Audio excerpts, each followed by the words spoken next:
madame, monsieur, bienvenue sur Actualité Express. Alors, pour cette suite, la guerre contre les États-Unis, l'Iran et Israël, nous sommes déjà à 3 semaines de guerre et ce qui ne prend pas fin de ces guerres. Dans cette vidéo, juste après cette vidéo, vous allez écouter cette vidéo du reportage France TV qui nous fait comprendre que Donald Trump a donné 48 heures.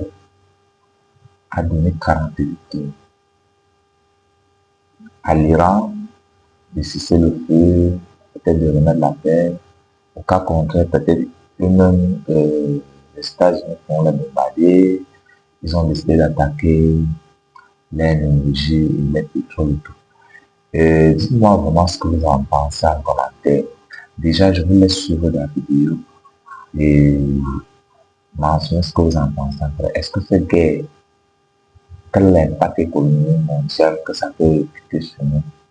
Est-ce que vraiment nous irons loin? Est-ce que vraiment les choses pourraient être bien?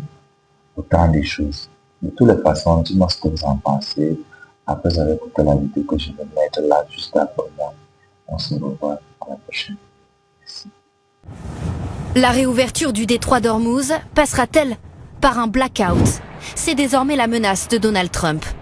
Sur son réseau social et en lettres capitales, il lance un ultimatum à Téhéran. Si l'Iran n'ouvre pas totalement, sans menace, le détroit d'Ormuz dans les 48 heures, les États-Unis vont frapper et anéantir leurs centrales électriques, à commencer par la plus grande. Faut-il s'attendre à des frappes imminentes sur l'une des nombreuses centrales électriques de l'Iran? Des installations principalement au gaz, au pétrole, mais aussi hydroélectriques ou nucléaires. Sans attendre, les gardiens de la révolution répondent. Les centrales électriques des pays de la région qui abritent des bases américaines seront nos cibles légitimes. Voici le visuel publié par une agence de presse iranienne. Dans le viseur, les centrales électriques des pays du Golfe. Son titre, dites adieu à l'électricité. Mais Téhéran menace aussi de s'en prendre aux usines de dessalement d'eau, vitales pour la région. Voici l'une des 2 usines de dessalement que compte la ville de Dubaï. Celle-ci est la plus grande. Elle produit 1 850 000 mètres cubes d'eau chaque jour. C'est l'équivalent de près de 750 piscines olympiques. C'est un lieu stratégique. Le site produit aussi de l'électricité. Les pays du Golfe sont constellés de ces infrastructures. Critiques, elles fournissent entre 42% des besoins d'eau potable aux Émirats arabes unis, jusqu'à 90% pour le Koweït. Les ciblés représentent une escalade majeure dans la guerre. On n'est plus à toucher des sites militaires, politiques ou même énergétiques.